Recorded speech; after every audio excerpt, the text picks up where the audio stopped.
यह है मेगर है और मेगर का काम किसी भी चालक के अंदर या चालक के ऊपर इंसुलेशन रेजिस्टेंस ज्ञात करने के काम आता है। इसके दो सिरे होते हैं, एक तो अर्थ और लाइन, और इसकी स्केल होती है 0 से अनंत की ओर। सबसे पहले इस मेगर को टेस्ट करते हैं कि ये मेगर सही है या गलत है, ये मेगर काम कर रहा है या नहीं कर रहा है। मेगर की सुई को घुमाते धीरे धीरे, मेगर की सुई को हैंडल को धीरे धीरे घुमाते हैं डीसी जनरेटर का वो, और इसको शॉर्ट करते हैं।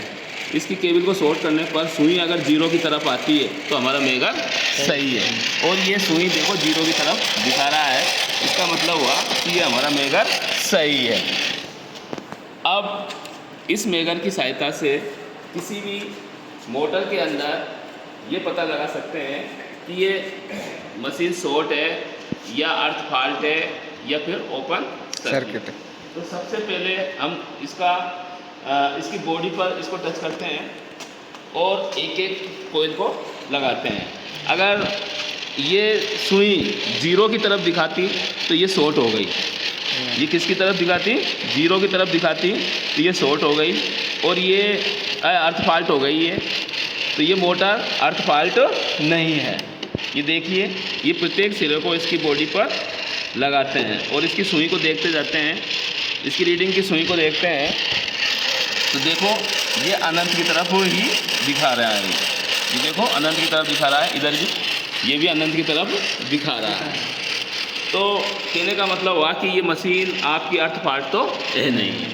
अब कोयल टू कोयल चेक करते हैं, इस सिरे को इस सिरे को, अगर वही 0 की तरफ दिखाता है तो ये शॉर्ट हो गई, 0 की तरफ दिखाता था, और ये अनंत की तरफ भी दिखा रहा है, इसका मतलब हुआ कि इस बाइंडिंग के अंदर और ये बाइंडिंग के अंदर जो ये सिरा है ये सही है, इंसुलेशन सही है। इंसुलेशन अगर आपका 0 की तरफ है तो शॉर्ट हो गया, वीक हो गया, कम हो गया, इसका पता इससे भी हम लगा सकते हैं। देखिए इससे भी,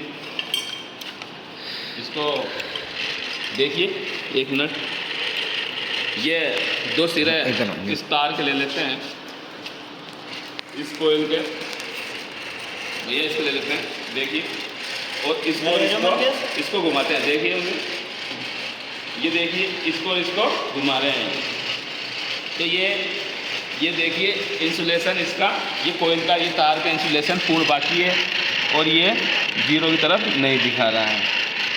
दूसरा देखिए, हम इसको ये भी कर सकते हैं कि ये दोनों तारों के मध्य में कितना इंसुलेशन है।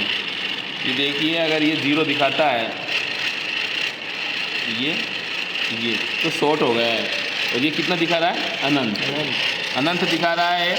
इसका मतलब हमारा मेगर ये दिखा रहा है कि कोयल सही है, ये तार सही है, केबल सही है। तो इस प्रकार ये किसी भी मशीन के अंदर मेगर इंसुलेशन रेजिस्टेंस ज्ञात कर सकते हैं। और मेगर की जो स्केल होती है वो हमेशा मेगा स्केल पे होती है। इस मेगर की कैपेसिटी 0 से 200 मेगा ओम है, इसकी कैपेसिटी 0 से 200 मेगा ओम है, और ये फॉल्ट होने की स्थिति में ये 0 की ओर अपनी रीडिंग को दर्शाता है।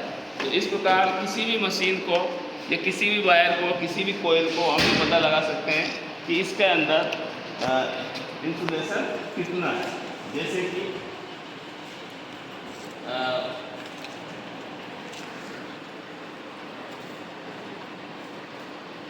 एक बार और लगा दे दीजिए, हैंडल को घुमा के दिखा देते हैं, टेस्ट करके मेगर को कि मेगर सही है या गलत है। अगर मेगर की सुई 0 की तरफ जा रही है, ये मेगर की सुई 0 की तरफ जा रही है, इसको दोनों कोयलों को लगाने पर तो मेगर सही है। और अगर हैंडल घुमाने पर इन दोनों कोयलों को ओपन रखने पर सुई हमेशा अनंत की तरफ रहती है तो भी मेगर सही है। और अगर ओपन रखने के बाद में अगर ये सुई 0 की तरफ आती है तो मेगर खराब है। तो इस प्रकार किसी भी कोयल का वाइंडिंग इंसुलेशन हम ज्ञात या इंसुलेशन रेजिस्टेंस ज्ञात आसानी से ज्ञात कर सकते हैं मेगर की सहायता से।